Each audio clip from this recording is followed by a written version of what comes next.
Hello and welcome into the Sorare Data Show that is definitely on time and not a second late. I am Andrew Laird. You can find me as Lairdinho on Sorare. Some call me Lairdinho. Joined today by GatorGuy231, Keith Jameson. My apologies. No apologies. No apologies. I feel like I have to apologize because I literally just apologized to you. I was too busy arguing on the internet and I decided I needed to do that before we came on. And I want to, after we say hellos, I want to continue that argument that you were just explaining to me to start this out. I was going to say, even though it's not on topic, it's not really an argument, but it has a little bit of an argument to it. It's not an argument when you win so badly. Ooh, I like that. I like that.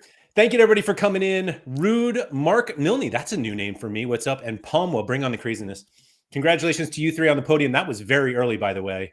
Let's see. Rude was 10 hours early. Mark was 6 hours early, and Palma was 4 hours early. Here we go. Tuggy, that's right. Stupidity time only out for the public to hear. Let's go. Fraxy said, this is an episode for me. Shout out to Gator Guy there. Kev Heard, what's up? Malky, Mikey Bastin, John Andrews, Toby, Thomas, oyster casserole. Oh boy. Sounds crazy, but trust me, it's the best dish you can put on a Thanksgiving table. Sorry, I just vomited. Sorare Malta, crazy idea. N1, less raffle tickets, more marketing. I don't know. Ryan said, I keep trying these crazy ideas and they work for Keith, but not me. I'm sensing a skill gap. The best thing is that Keith loves to talk about these strategies after he's done them and he's just blown them to smithereens and everyone's like, oh, I'll do that. Yeah. I'm just kidding. Just kidding. Just kidding. Sort Surface, what's up? Mike Bassins, who's responsible for this lateness first thing on a Monday? That is me. Toby, you got to click the live button. Stefan, unacceptable that you're this late hosting a free show. Well said. Yeah, that's fair. So what's up? Malky, crazy ideas that might work. Buying a clock. Ooh, that's a good one, Malky. That is a good one. Hold on. That's actually wrong. It needs to have an alarm. An alarm, right? A clock does not. Right. I knew what time it was. We knew. So, Holland, is this stream planned for today or are they late again? This is. I didn't like. You guys are going so far into this that now it's going to become a thing. Like I'm going to have to be late so you guys can make fun of me. So not being like a streamer by any means it's like the typical YouTube thing that everybody's on time and that, or they're like a couple minutes early, like chitter chattering. Like, what's the deal here? So the one time I started early, this was a couple months ago. Yeah, I messed up the intro and played the wrong, like I played the wrong intro video. And then I couldn't even like, when I started talking, I could, and I was just like, I'm never doing that again. Yeah. You just need that extra 1 to 2 minutes of like, I was going to say like woosah. Yeah, sort of like that. Yeah. And now I just dropped a poll of asking everybody to like the stream. Anyway, the Penta is first in. Way to be Nep. Sposer's here. I'm here on time. Way too early. Toby, what was the argument about? Toby, you helped me on this argument. Thank you again for that. And Mikey Basson sent me the same number. So thank you to the two of you because I wanted to just, I wanted to get that out. Agent Cooper, crazy idea for Classic. Divide Classic into seasons. For example, one competition for Classic 2023-24 cards, another for 22-23, and so on. Also, Classic should be Champ America, Champ Asia, etc. Let's just go back to where it was. Let's bring Threshold back just for Classic. Hold on. Can we go back to where it was and leave the stuff here? There'll be plenty of rewards. Yeah. Of course. Anion, what's up? Simon, hello, gentlemen, on 1X today. Sorry to those who are coming in live and have to. I mean, Keith and I can try to speak at 1.5 speed, but I'm not sure how long I can. I'm fine. I'm fine on 1X speed when I'm like live in the moment. Just if it's going to come through my speakers, it's got to. You got to be spitting some fire. Do you? This is a weird question. Do you feel the same way in speed if you're listening to like in the car versus with headphones or like AirPods? If I'm not like interacting in the conversation, it has to be on like 1.5 or 2X speed. I just can't do it. Gotcha. All right, Skipper's back. What's up, Ahmed? Rob C. Roel said, "What about aligning divisions with tier cards? Tier X can be played in Division 1." What a segue! What a segue for your argument. Obviously, need to rename the star tier to tier 1, more value for lower tier cards. Man, I'm amazed at how many people are still just adamant about lower tier cards being valuable. Having valuable. Yeah. Do we want to argue with people on the internet first, or do we want to talk about No, some let's start crazy with that. ideas? Well, that literally is kind of almost Raul's comment there, like in a lot of ways, what you're just arguing about. So again, shout out to Mikey Baston and Toby for helping me on some stats here. So the big conversation this week actually started on Friday when Bayern Munich just smashed Augsburg, I believe it was, Yeah, including yeah. some lovely bailout goals for Harry Kane, as he's wont to do. But anyway, everybody was like, scores are too high. And we immediately see all of the like, I scored 525 points and I'm not even going to get a box, or I'm going to get a box and it's going to be one essence, and everyone complaining about it. And I tweeted some things today, basically like, when the most popular players score a lot of points, it's going to be hard to beat other people because most people don't have the most powerful cards in Classic. Right. And so when you have the situation like we did in the Bundesliga this weekend, I'll include Friday. So I looked at the numbers in Division 1, basically like the stack of Neuer, Upamecano, Kim Min-jae, Kimmich, and Kane was like really popular. They all scored well, and they were all super popular in Division 1. And so I tweeted something differently about how the lineup, like the 5 players, those 5, was the winning lineup in Division 1 and the winning lineup in Division 5. They had different captains and way different collection bonuses and XP. And so the Division 1 lineup had scored a lot more points. One of the actually a few people wrote back to me and they were like, this is the problem with divisions, and particularly Division 5, that a lineup like that is in Division 5 and everybody has to compete against it. And so I was like, maybe they're right. Maybe there's so many of these cards in Division 5 that it's not working. And so once you look at the numbers, you realize it's working exactly as it's supposed to. That of that lineup, Neuer, Upamecano, Kim Min-jae, Kimmich, and Kane. The lineup that won Division 5 was one of 2 lineups out of over 1,200 that had Kimmich. And it's just like the numbers worked. And I'll just pull up this tweet because I'm too lazy to just read it all out here. But basically, all of these players were somewhere between, and Kim was actually fairly low in Division 1, 155 cards in Division 1, 7 in Division 5. But essentially between, let's call it 25 and 40% of all lineups in Division 1 had at least one of these cards. Lots of them had all of them. Yep. And Neuer was the most popular of that group in Division 5, and 1% of the lineups had him. And I'll say out loud what I said to Keith that I had written out in this tweet, but I decided not to send it. Tell me again how divisions are not working. Yeah.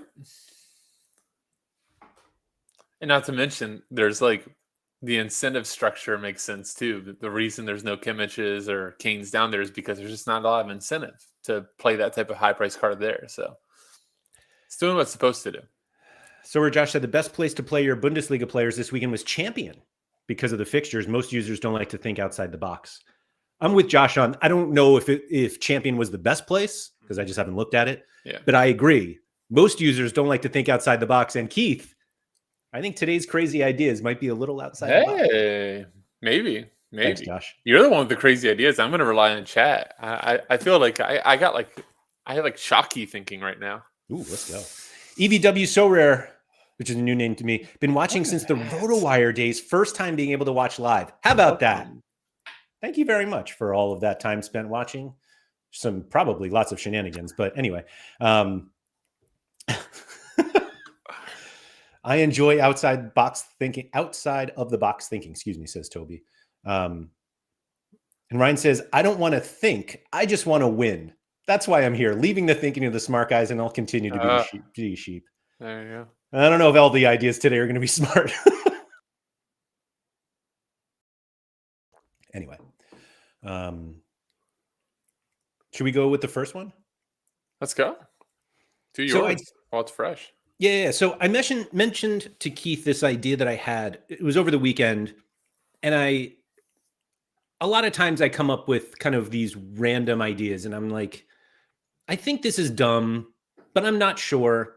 So I send it to Keith, and usually he's like, He's very nice about it. He's like, well, if you're going to do that, and it's like, okay, now I know it's not a good idea. But he didn't say that to this one.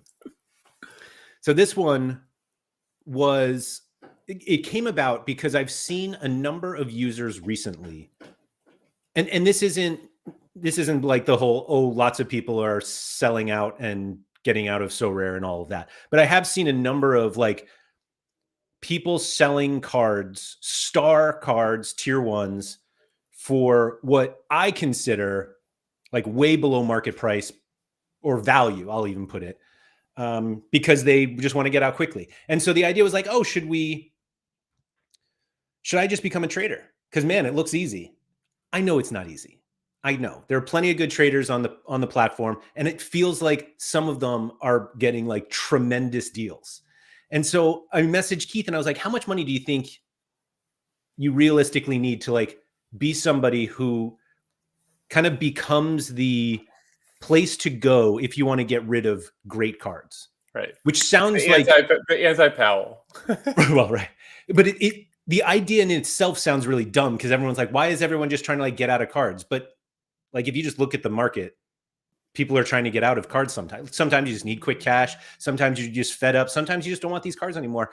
And if there was like one person, and it doesn't even have to be one, but if it was like, how much money do I need if I want to be the person who's like, all right, I got to sell out of this Yamal. I got to sell out of this Kimmich, whatever it is. And there, you come to, I'll say it's me. You come to me and you're like, this is what the traders are offering me. Can you do any better? And I just start saying yes. You just add like a 5 to 10% surplus of being the nice guy bot. I don't even think you need to be that much higher. That's what I'm saying, 5 to 10%. I think you could get away with like 2%. And I'm not trying to be greedy here, but I got bills to pay, profits to make. But so what I was saying to Keith is the reason I thought of this, and I think it only works at rare. I don't think it works at super rare. It does not. Who knows it unique? And I don't think it works at limited. And the reason I say that is because now that we know that Sorare have sold most of their rare cards, when we win rewards and we want out of them, we're not competing with Sorare that much. There are not that many cards. Auctions have dried up for the European cards. Sometimes we'll see some instant buys. And so the idea was, if I get these cards, like maybe I'm competing against other people on the secondary market, but they're just not that many. Like Jude Bellingham right now has 0 secondary market cards available. Now, granted, he played this weekend, he plays midweek, but like 0. Right. The problem is that at limited, they still have so many more cards they can sell that I think you're going to be competing with people you're going to be competing in the market against Sorare for the whole season. They're always going to have an instant buy, and I don't think it's worth it. At the rare level, I'm curious. I'm curious how much it costs. I don't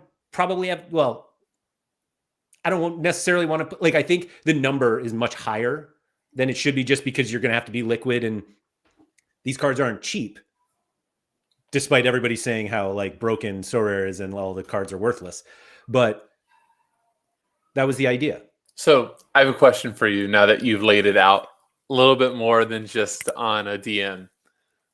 What's your thought on the back end? You just explained the acquisition stage, but how are you offloading? Are you just undercutting the market? Are you just dynamically becoming the floor at all times? Are you aligning with what the most recent sales are? Like, what are you doing to then make it attractive to me that I can't? So I'm not one that uses bots a lot. Normally, I just wait till about 20 minutes before lock, realize I have a hole, and then panic and end up paying somebody what they're asking. But let's say that you have a Lewandowski, and I want a Lewandowski this weekend, and I see, Lairdinho's on the market. Great, like how we used to think with Powell, right? Sure. Or how you think with a bot. You find a card that you like, then see a bot has it, and you get giddy. You're like, oh, thank God, I can start proposing 97 trades to this guy and see what it goes.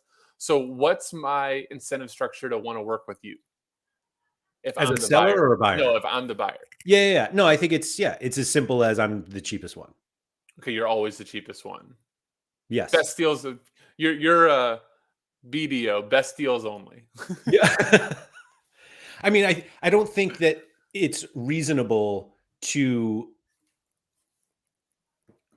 consider a trading strategy where your cards are listed for more than other people's. Right. Doesn't work. Well, especially if you're not willing to take their shit. Like that's how some bots are okay, because at least they'll take crap valued at 50% and still, accept some of it. Although they don't accept much anymore. No, They and I think they that's filter out crap. so. I think the way that I look at it is, I don't think, like, the reason I'm sticking with like the higher tier cards, and I realize that there are like other traders who do this, is I don't envision like trading cards for cards. Right. And so the whole like having to take the crap doesn't exist. Right. Um, I knew that, but then I go, if you're not going to take the crap, like, how are you guaranteeing that you're the best deal in town, and that, Gator Guy doesn't have himself posted the same card, gets 10% under his listing price and just goes, oh, well, Lairdinho's up, I better get rid of this quickly before he sells before me. Yeah, I think it's just the equivalent of staying in touch with the market, thanks to Sorare data market alerts. I really wanted you to go, well, people like me more. Oh, get a little sweat equity. Be like, I'm about 1,300 streams in. I deserve a little. Right, some goodwill maybe, that they were like, oh, all right, I'll buy from Laird. I've actually done that sometimes. I've actually bought that way, where I'm like, oh, I like that guy. I like that guy. He wants out of it. You have actually done this. I'll be the bad guy here. Okay. You have bought cards from people that you know and like. Yes. In fact, I believe you, like last week, you bought a card from Tony Watt. I did, and got a nice little thank you message from him, which was great. Love that. Handwritten? Handwritten, typed, whichever. I am a petulant, bitter old man, and I have actually bought cards from other people, even though people who I dislike are cheaper. Not that I dislike that many people. Hold on. The people but yes, I mean, we all have done that. Okay, I just want to get it out there that it's not 100%. 100%. This sounds really bad. I actually go out of my way now because he just pisses me off. I don't buy shit from Powell. I won't. Even if he's the cheapest, I'll go above him. So I'm helping him get to his goal. So maybe I'm like altruistic there. The way that I justify that to myself is his cards usually have way worse XP. Maybe. What if it doesn't? I'm just looking at the wrong card. I'll still buy the other guy. I mean, he wants to get to 1 million cards. I'm not helping him get to his goal if I buy it. It's a good point. Good point. Sorry, I was trying to catch up on there was a comment that I just saw. Oh, I like this. Laird becoming the in-season Pavel is a so rare story arc we all needed for 2025. Here we go. Sorhan said the good cards we can just sell on our own. The problem is how to get rid of all the crap. Object. Permission to object. So I was thinking this the whole time. The whole time you were kind of laying things out.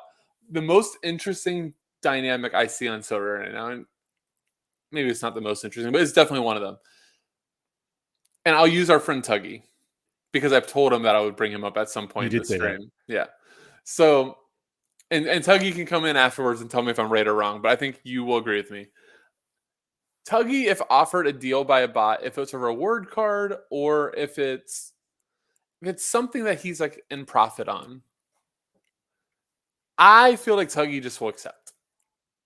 From the bot, yes. Because somebody like him, which I think he represents a lot of user base too, he just will change his ideas every week.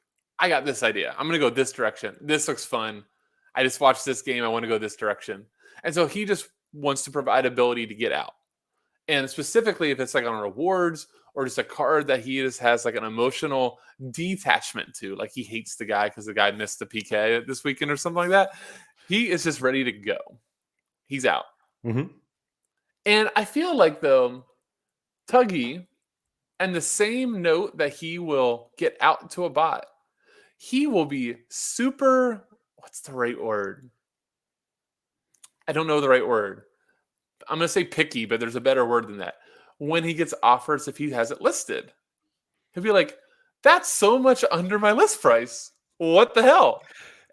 And I say this, and I'm using Tuggy's example because I can think of it distinctively. I think, what was it, like a Leo Sarah Sierra, super, yeah. which Something. he tells me and you, he tells us what he has it targeted for. He gets an offer over the target that he's like rejected. How dare them? And I think you reminded him, what happened to these numbers? Oh, that was before. No. We mixed that up. I did mix No, that we up a mixed that little up. bit. So, Okay. So before that, though, my greater point, then I'll let you comment. My greater point of all this was, and I'm the same. I bet you everybody in chat is very similar too. But you get an offer from a bot, you already, like, by sending the offer to the bot, you're expecting a terrible offer back. You don't have this expectation that this is going to be some great news or like, oh my God, this valuation is great. You're like, God, I had a bad feeling the floor on this was going to be ugly. Didn't think it was that ugly, but maybe. But then on the secondary market, our expectations are so much different. That's a great point. My favorite thing is you think you have an idea of how much your card is worth because you look at like past prices, you look at the floor, and then you send an offer to a bot and you're like, yes. And you're like, all right, it's probably like 50% of what I think the value is, but like, let's see. And it's like 11%. And you're just like, what? And then, you know what the best part about that is? Then you go, F this. I'm taking care of myself. And then it's 7 days later, you have not received an offer. And you're like, well, maybe they were right. Oh, I wasn't even going to go that. I was going to say the whole, like, you get the 11% and you're just like, that is ridiculous. Yeah. And then you're like, accept. I mean.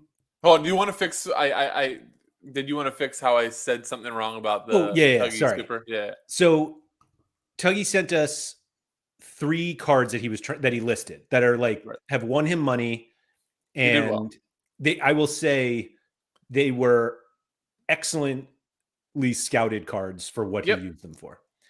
And then he sent us a price range of like what he wanted for these cards, and I was like, oh, do you realize that so these were all in-season super rares, right? And I said, do you realize that your price for one of them was 10x the rare price?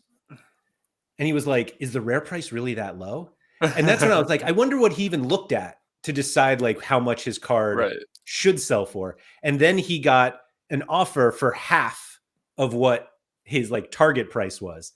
And he was like, I think I'm going to accept this. Oh no, I'm sorry. He so let's say the card was his target price was $150. He got an offer for like $75.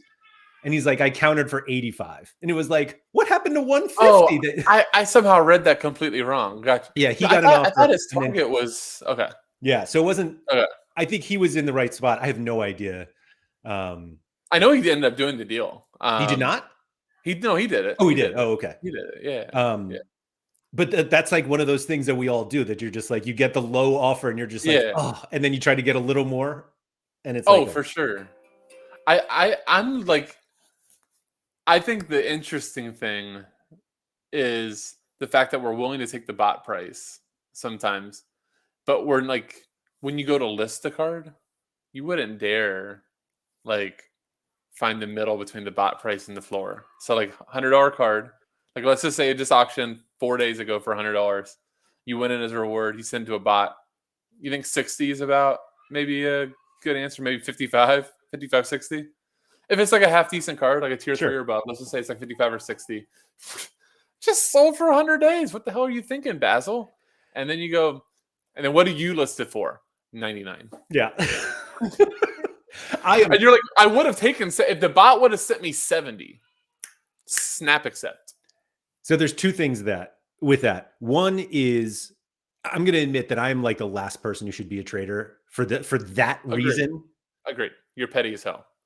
It's not that I'm petty, but it's kind of like, petty is not the right word, and like cheap is not the right word, but it's, I don't know what it is. Petty, cheapish petty. But it's not. Petty kind of implies that I'm like doing something like because of the bot, but it's not so much that as there's a price that it should sell, and I'm not willing to go to that price, even though that's I know that that's the price. Like in your example, you listed for 99. You know, it probably maybe it could sell around 60. Right. But the fear of listing for 60 means you get offers for 40, and then you're just back at the bot anyway. But the answer, my bigger answer, and I never see people do this, is what you should probably do is just list at like 75 or 80. And look like that you're just too cheap. And it's like, yeah, I'm too cheap. I'm trying to get rid of this card right now. But nobody does that. This does not happen anymore. So I had an experience last week where I traded 2 cards, and I literally woke up this morning and I was like, I think I massively overpaid for these cards that I think I gave up a ton of value on my side.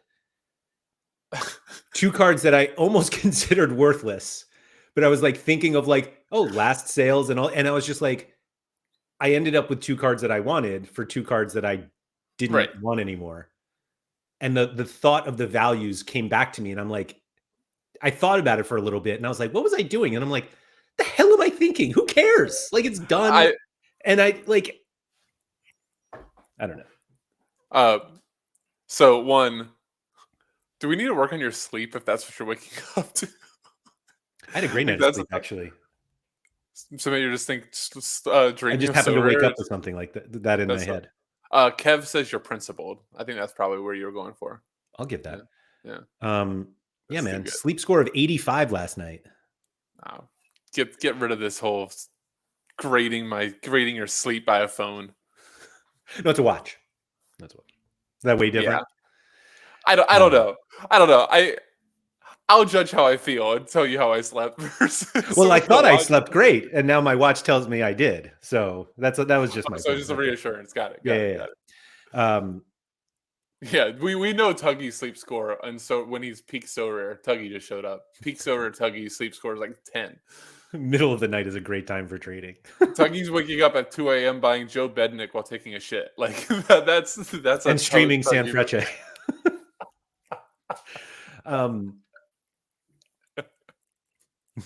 Mike, so wear a watch to bed but can't make the stream on time. Well said, Mike. Guilty as charged. Anyway, he doesn't know about the alarm feature on the watch. He's too busy grading his sleep score to realize that he can set a reminder. That's why I was late. I was so busy looking at how well I slept. Not look, guys, I'm so good. I thought I was tired, but I'm not. Anyway, so I don't necessarily I was kind of curious how far the pool of cards that I would try to trade is. And it was less about being a constant trader and more of if you want to get out of a reward, come find me, show me what everyone else is offering, and I'll beat it. And if I don't beat it, then is what it is. Right. But no guarantees. Sure. But I was kind of this clearly ends up with me ending up with a lot of cards that I don't sell, because me, I don't know how to sell cards. Yeah, we just went over that. But is that a bad thing since I end up with all these underpriced stars? What I said to you, and I stick by, it would not be a bad thing pre-lister play. I think lister play kills your idea. Because I would be playing them? Right. That's an issue, because you're going to start getting enough cards where now, instead of all these cards at all times churning you ROI and churning things, you're playing a Kimmich in a D5. I guess not like limited, but like you're playing too good of cards in a D4 type of thing. But Keith, I'm principled. I just won't play them. Oh, okay. So if you actually do that, which I don't believe you could do, I do not believe you could look at a double A pick score and go, stay on the bench. This card is reserved for selling. I don't think you could do that. Like I'll give you an example right now of my own personal strife. I got rid of my Man City collection. Yes. About 2 weeks ago. You say yes like this. There is one horrible piece still left. And you know why? He's had like 7 straight game weeks. Oh. I can't. I'm stuck on Ederson. I hate the guy so much. I don't know what it is. His neck tattoo. I just get enraged. Every time I see that guy, I just get furious. I think my Sorare experience with it has made it worse. Like I don't like that guy. I don't know what it is. I'm sure he's a great guy. I remember watching the documentary. He seemed like a good dude, and just something about him. Just too many times he's just blown a clean sheet. But every single time, yeah, it's the side. It's just what is it? I don't know. I don't know. Is it a shark? Or is like are these teeth? I don't know. And there's some fun neck tats out there, but something about that one just does not get me. But anyhow, we were really looking. It's an emoji tattoo. Joy and happiness. Okay, all right. He's a happy guy then. You know who's not happy? All of us Sorare users when he allows 4 goals. Not happy. That doesn't look like that much joy and happiness. Maybe yeah. I must have like a different view of happy. What does it say? I belong to. Is that joy? I belong. I don't know. Okay. Oh wait, it's an emoji that means joy, happy because I'm a happy person. I mean, if that's what you need, I got to put on your neck to. And you hate this guy. It's crazy. How could you? I know. How dare me? But you just can't not play him. I'm sorry for cutting myself. You can. No. You can. You can not play him. No. You could go buy somebody else, but then you're just like, like for me, I'm a moron that has a Liverpool collection and doesn't have the backup goalkeeper because, again, moron move. So, like, I don't have another Prem goalkeeper to play with the Liverpool guys. So, but I have Ederson, so I just keep rolling out. And then I'm like, oh, international break. Great. Frickin' Brazil. Doesn't Allison take that job back soon? Or is he just always hurt? I think he's just always hurt. Yeah.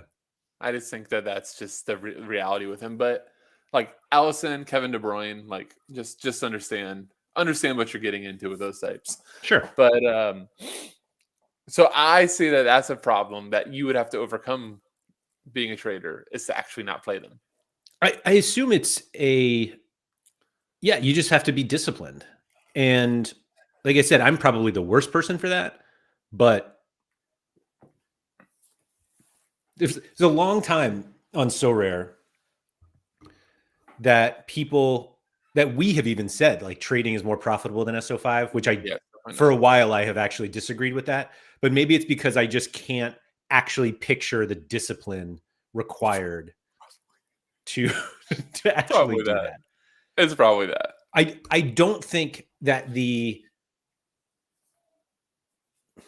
was gonna say, like, I don't think that the bots are as profitable as we think so, because they're the amount of cards that they take in by assigning some sort of value to, I think are worth 0.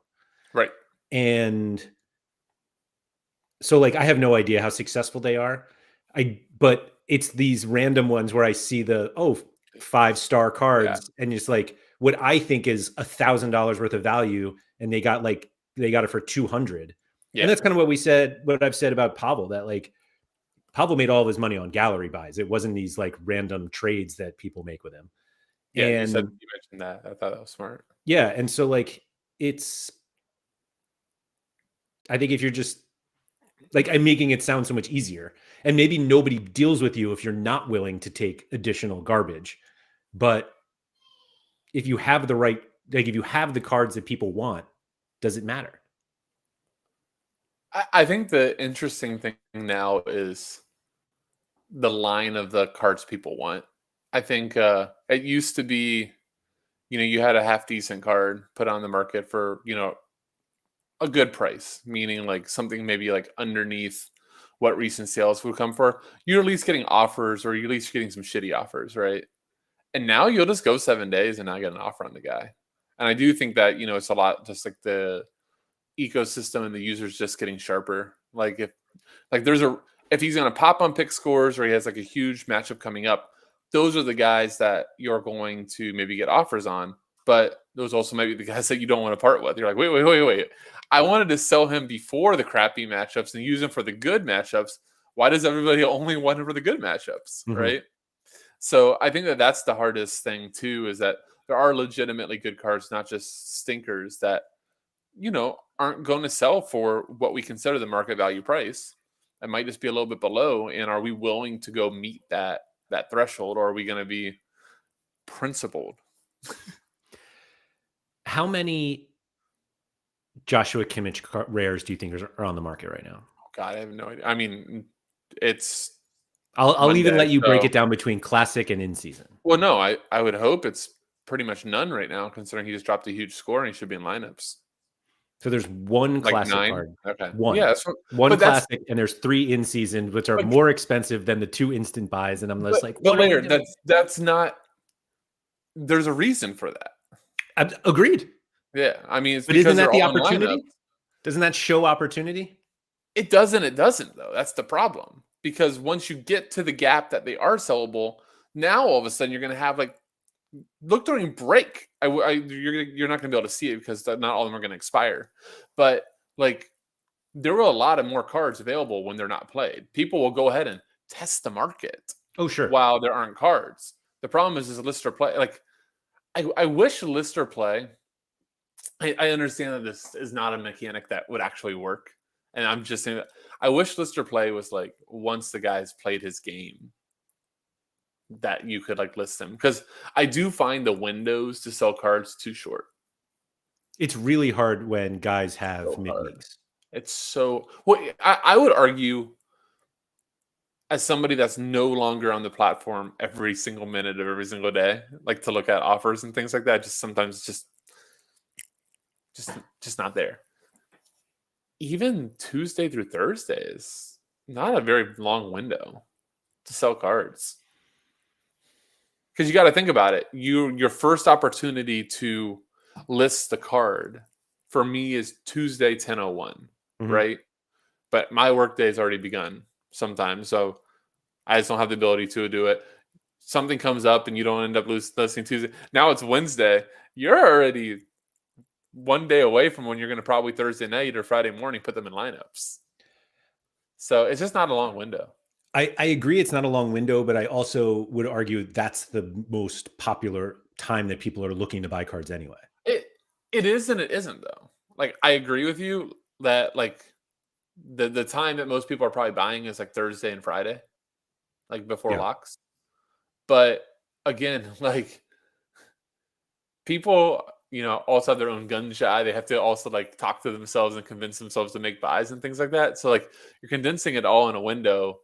There's plenty of times where I'm just bored on a weekend or a Monday, and this is going to be my 30 minutes of Sorare-ness, and there's just no cards there. So you're missing that opportunity. Again, I think the argument I just made there is probably like so rare. If they listen to it going, exactly. That is not a that's hold on, what's the term? That's not a problem. That's the design. They're like, yep. That means it's working exactly how we wanted it to. Yeah. Feature, not a bug. Feature, not a bug. Thank you. That's what I was going for.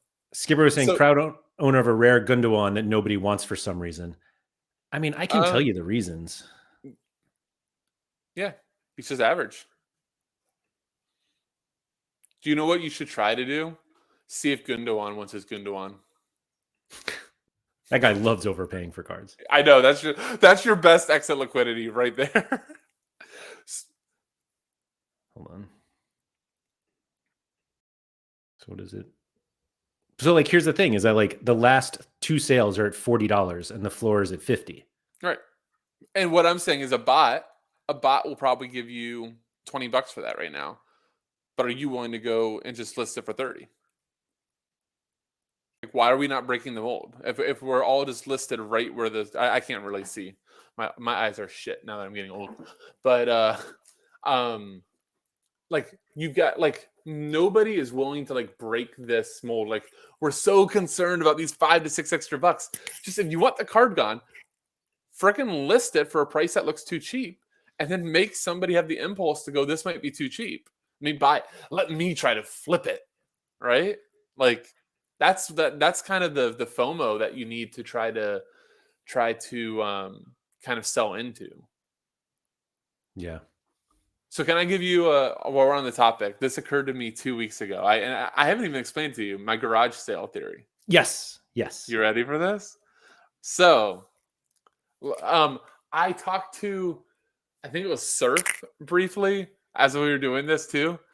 So for all my Europeans out there, God damn it, what did he call it? Trunk sale. We call it trunk sale. I guess in Europe you put it in a trunk, which sounds so much more fun than just littering your driveway with all this shit that you don't want. So anyhow, we did that 2 weeks ago. All right. And I'm like decorating and trying to get stuff out. My wife, a 6-year-old and a 2-year-old are taking care of the sales. Okay. And what could go wrong? What could go wrong?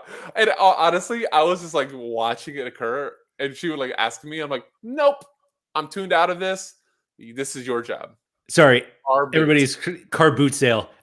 Here, a boot is a trunk here, so it's same thing. But yes, thank you very much. Car boot sale. Yes. Yeah. So car boot. My bag. Everybody. And so it's going to be about 1 minute. So everybody just bear in, but I promise I will bring it full circle. So I'm watching all of them sell, and my wife's like on a couple of things. She's like $5, and the people are like, no way. I'm looking to spend 50 cents on something like that. You're trying to get like a numbered bill? No way. And they're selling a couple of things here and there, and they're out there for about 3 hours or 4 hours. I'm about to have to go to work. I'm like, well, what's your plan here? Because that stuff is not going back inside. Am I putting it all in the car? Is it going to Goodwill? What's the plan? She goes, well, I was just thinking I'll just put a sign up that says free and people can just go take it. So that's what we did. And guess what, Laird? Every single thing got taken. And you know what my Sorare analogy here is? So we all have a value for these items, aka JPEGs, on Sorare until we're just fucking done with them. And then we're just like, can you just take this? I don't want this shit to come back into my gallery. Sorry for the French. But I just want it gone. So literally this item, by the way, it specifically was one, and I was like making fun of her. And I'm like, you remember you asked $5 for that? You had a buyer.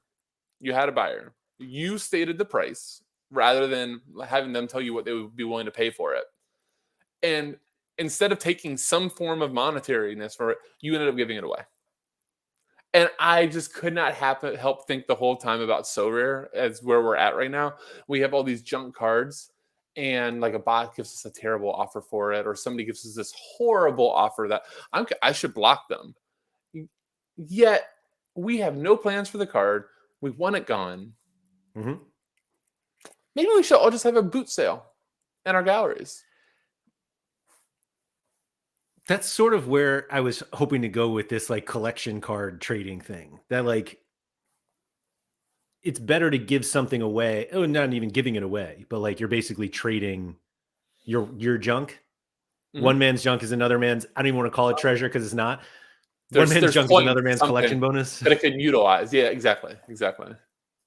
Yeah, I think if that was like available, I think that people wouldn't be as like if there was a place where you could, get rid of your junk and maybe get some other junk back that like is actually helpful, right? As opposed to just. I wonder if anybody didn't Andy Black make this idea at some point? Maybe it was on a After Dark, but it was something along the lines of you send him like 10 cards and you get like a credit for something. I don't remember. God, I don't remember what his idea was. You'll have to ask him on Thursday or No. whatever day. I know What exactly was what it it? was. Thank you. It was, oh, actually, hold on. I said exactly what it was, but it wasn't it. The idea was essentially it was a lottery. You Right. send There it 10 is. cards in Yep. and you get a random number generator, and one of the cards that he has gets sent back to you. Right. And that was it. And the idea was like, if anybody like sent in higher valued cards, which like maybe higher value cards got you a better chance at it. I don't even remember if he went that far. But yeah, the idea was like, oh, let me send in these 10 tier 5s and maybe I can get 1 tier 4 back. Who knows? Right. And but that's actually a good mechanism, like tier 4. No, don't pull what Sorare did and say, hey, 20 essence, you got a chance at a Holland or a Yamal. 20 essence and you got a chance at a tier 4. Right. Right. Yeah, exactly. And that was the whole idea. And we were like, why would anyone do this? And he's like, why wouldn't you do it? And we were there like, yeah, you're right. But Why not? Do you know what's funny? That idea he brought was like a year and a half ago. Andy was ahead of his time because now everybody would do it. Everybody would be down with it. I probably have 100. I think Scosmo said you also pay a little bit. Right. There you go. Get paid for his idea. There you go. You know what? How many people would actually do that? I think we've arrived at the time that is a viable. I think I prefer that idea versus your star trading or your star buying. And then what's in it for an Andy account type of thing there is if you are taking such minimal risk there and you have the little service fee that's attached to it, if just 1 or 2 of those cards comes back to life or pops, you're probably okay. So I think the cost, as I'm thinking this through, and this is the perfect crazy idea that might actually work. Yeah. Like you almost have to fund it with 1 star card because like I think the idea of like getting one is what everybody would do.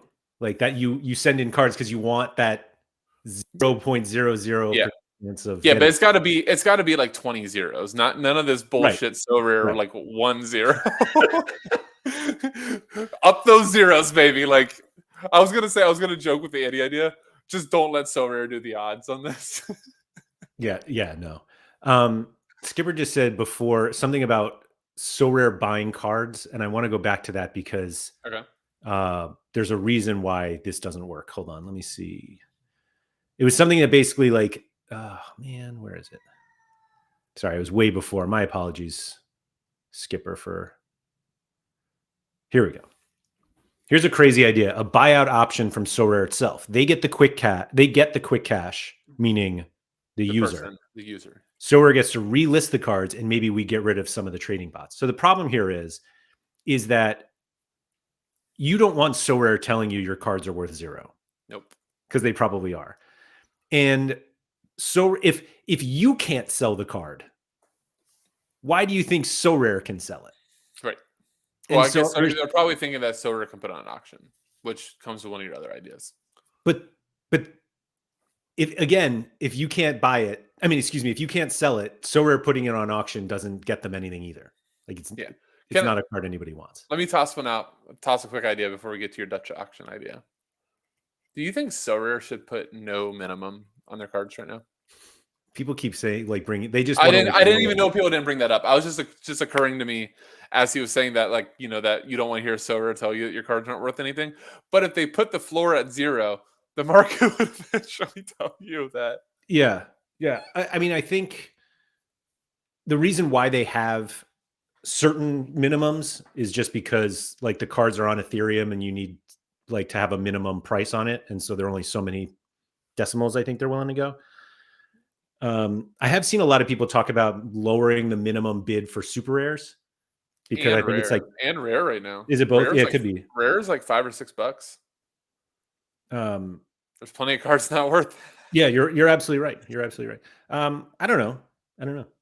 I guess It seems, I mean, you're basically telling them the same thing you're telling everyone else. Like the market's telling you this is not worth $5, so list it for $4 and just keep going and I'm see what saying Sorare. The boot sale needs to commence. Nah. Yeah, I don't know. So what was your the only other one that you put in chat with me beforehand Oh, was secondary Dutch auction. well, it was more just, I should have brought that up earlier because you were like, how do you know that you're gonna, like, how do you plan on selling the cards? Yeah. And if you have like good enough cards, you just do a very public Dutch auction and just see where it goes. Do you Simple as that. think Like do make an you event of it. I didn't think about this till you just were saying that too. Do you think that now that I mean, I guess they're always going to have auctions of some sort, even though we have a lot less because there's, as we wind down in Europe. I mean, if we go how early the pre-order was for Europe, that was what, like a month before the season? Yeah. And MLS is what? End of February, early March now? Yep. Yep. So realistically, January MLS could be dropping. I think it's like February 1st, it would drop somewhere around there. So they're going to have a very small gap. But if they didn't have that small gap, maybe that's where the secondary auction is going to come up. Hey! Boot sale. Yeah. No, I think it's a weird, like, I don't know if it's like a huge technical problem of like why they don't allow you to auction cards on the secondary market. Like, I don't know. I mean, they don't. I mean, I guessing the answer was they don't want competition for themselves.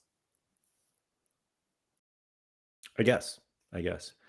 So a few people were saying that like Sorare would sell these cards that we send them, that like they buy back cards from us and then they sell them again. And Toby was like, they've already sold them. Tuggy said Sorare could sell them because dumb bastards like me buy worthless cards for 3 arena tickets every day. The thing is, they don't need the supply. Like they already have a supply of cards to sell to Tuggy for 3 arena tickets. They don't need to buy ours for more supply. Does it go back into the reward pool? Oh God. Hey, just what I want to win a used card. Hold on. The true sign that Classic's dead is only used car rewards. Yeah. That's too good. We can burn them for essence or other kind of points like Sorare NBA to get another card. Just that NBA lets you pick a card. I mean, the NBA common card exchange is very different than like cards we're buying. That's all. I had this random thought this weekend or a previous weekend, but sorry, Mike said, does Sorare launder them to make them look new? Absolutely, only way. But I wonder at a certain tier, it would be awesome. You brought this idea up about if you could kind of pick the reward, or the rewards went based off like your collections. I wonder at like a certain level if there actually should be the option that pops up. Like your card's shit, all these are worth $1. Which one would you want? I'm not even sure they need to ask. Just have it like allocate, go your Leicester City collection is your highest one that happens to have a guy in this tier pool around where you should finish. Thus, we get it. Something like that. Like simple as that. Yeah. Like, does that not encourage collection so much better building anyway? Well, and if realistically too, people aren't offloading those cards either, even for junk. Like you're not. Even though you have a middle-end piece that's not even worth $1, if you win it and you have the 30 collection score from it, that card is stuck in your gallery forever because it always is doing something. Sure. That's what I'm saying. Like you literally could then have people have hundreds of cards in their gallery and not mind it. The cards I mind the most in my gallery right now are the ones that don't add collection pieces, I don't use, and I have to be reminded of the stupid idea that I had to buy them in the first place. Like those are the ones I want to get rid of the most. Totally agree. Totally agree. Sorry, Toby just threw me off because he asked about a rivals lineup for Midland, and I Oh, saw that geez. Paulinho didn't start, and now I'm I just know. dead. I saw that. I saw that for you. I didn't. I had the little sofa pop up in Midland. I'm like, before we start, let me make sure that Laird didn't get screwed. And I couldn't tell if that was a screw job or not. I wouldn't say I got screwed. I just took a risk, Okay. and it didn't pay off.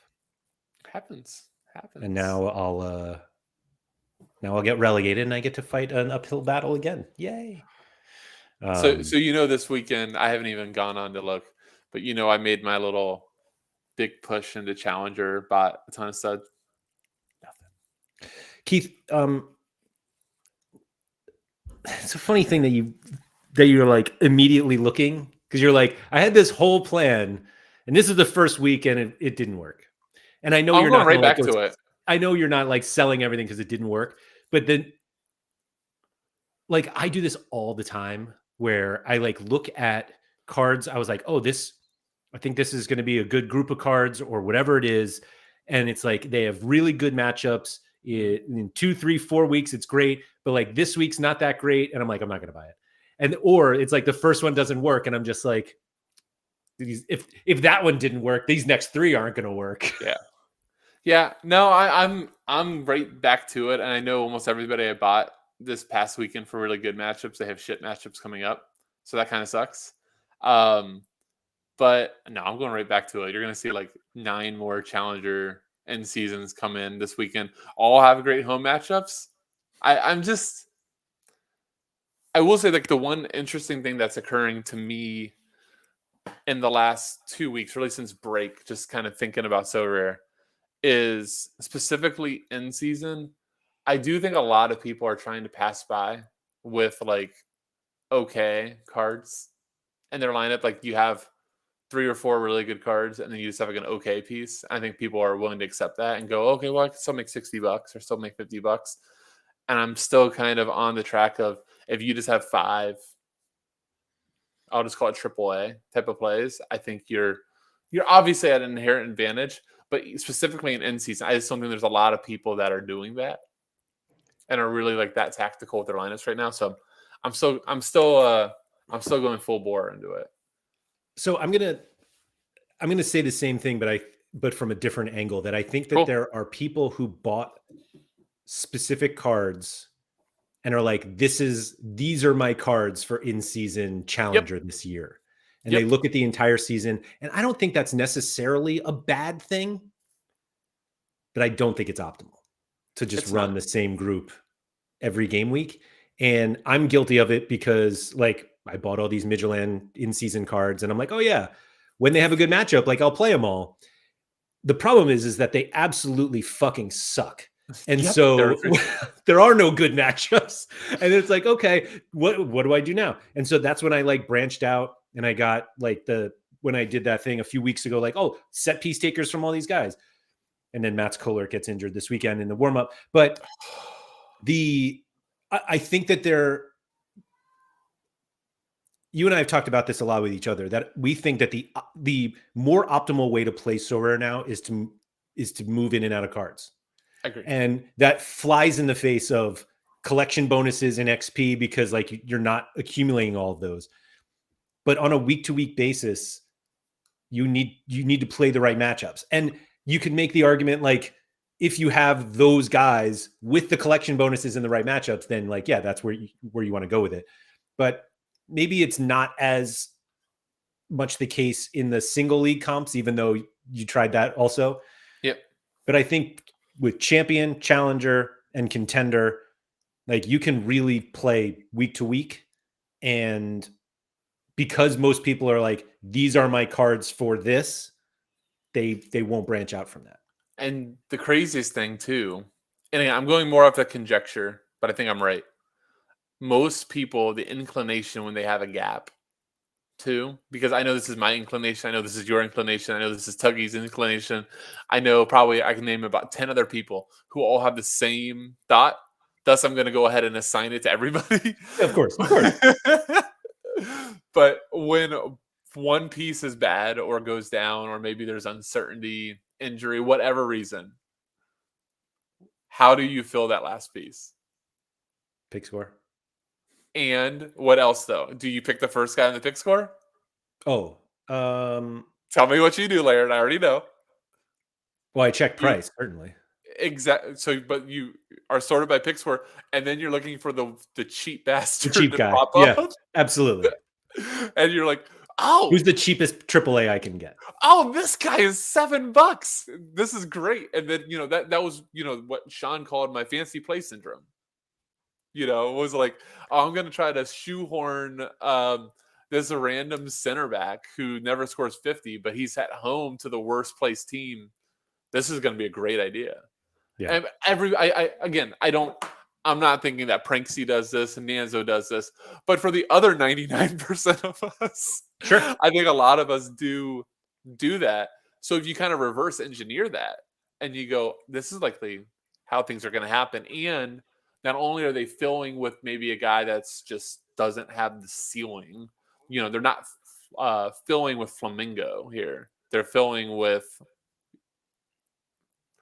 Beer Shots center back. Yeah. Because this is the first good matchup Beer Shots had the entire season. And they're like, this might be it. And then the worst part is you do this confirmation bias where you convince yourself that it's the right move. You're just like, surely this is going to happen. Surely. Hence how STO was created. But literally. But yeah. So I think if you kind of reverse engineer that and just go, well, I'm going to make sure I have a really solid 5 in here. Especially again, like I told you, when it's D1s, I'm making it like a requirement to myself. I've told myself to the end of the year, requirement myself is no D1s that have a shit play in it. Mm-hmm. They all just have crazy good matchups. And yes, for me, shit play means they're away. I have issues, but yeah, I just think that that's going to work. And then the craziest thing, I'll say 2 more points on that. One, we talked a lot about like selling cards and things like that. The reason you had your idea is good cards do allow more liquidity out. More people are willing to want them versus your random beer shot guy that just had his best matchup of the season. Those are inevitably really hard to move off of. And the second part that I just think like I've done a lot. You know this, but I really quadrupled down in DFS lately, DFS soccer, and it's gone very well. But I can't get over the thought in DFS when I have a really bad slate. I like to go sit there and go, all right, you just lost $900. Great job. Something like that. And I try to evaluate what happened. But in Sorare, like this weekend happened, I think I invested somewhere around probably $1,000, $1,100 in the players for this weekend. Didn't happen. They're all sitting in my gallery still. Mm-hmm. They're also really good players. Antwerp let me down, but I still have 3 or 4 of Antwerp's best players and a couple other different teams, and they're going to come around to another good matchup. They're still sitting there. Mm-hmm. It's just very interesting that Sorare makes us have these thoughts that like you lost the money, you bought the player, you lost. He's still sitting there. He's still sitting there. Still sitting there. Now DFS, you make a bad choice. That money is not still sitting there. It's in somebody else's wallet. So it was just like an interesting perspective I've had trying to morph the two together in terms of like my soccer gaming strategy. Just want to throw that out here. Speaking of sitting there, there's Paulinho sitting on the bench with 4 decisives in the lineup already, and Olafson's. Oh God! That was a good one. I'm trying to think. I'm trying to see. So how far away were you? I'm so bad. I don't ever use desktop. It's so hard for me to navigate on desktop. Yeah. So I'm 20 points away from a reward. So and like Olafson's about to play. You were already in reward stage. I mean, I should. Yeah. Both of right. Yeah. If both of them start. Yeah. Right. And then you would have just been in the fun mode of watching yourself climb. Right. And the worst thing is like, oh, here's another defender I could have played instead. Oh, wait, here's another one. So question for you. You on that lineup, do you think was that a mistake? Like, was Paulinho actually a risk, or did you not think he really was a risk? Because you said he's been injured. He has played off the bench. Okay. And I thought he would start, obviously. And he scores significantly better than the center backs.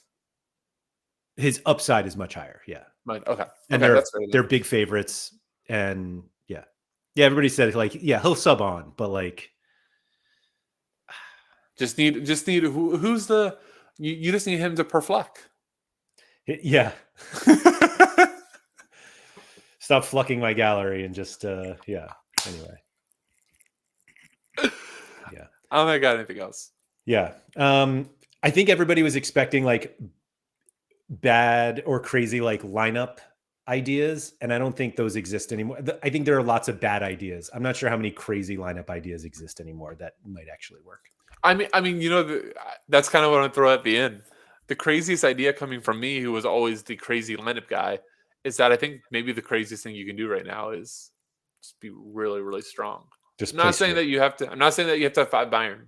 That's not what I'm saying. But you need to find. I think not having holes right now is probably one of the biggest things you can do in your SO5 strategy. Yeah. Yeah. Agreed. Thank you everybody for coming. If you could please like, subscribe, all that good stuff. Shout out to Quinny. I'll be back tomorrow with Harry Trades. Oh, I should probably tell everyone, no stream on Thursday, no stream on Friday. I'm not even going to apologize. America. Yeah. Oh, I just said sorry, but no, I'm not apologizing. Anyway, so yeah, thank you everybody for coming, and don't forget to get those steps in.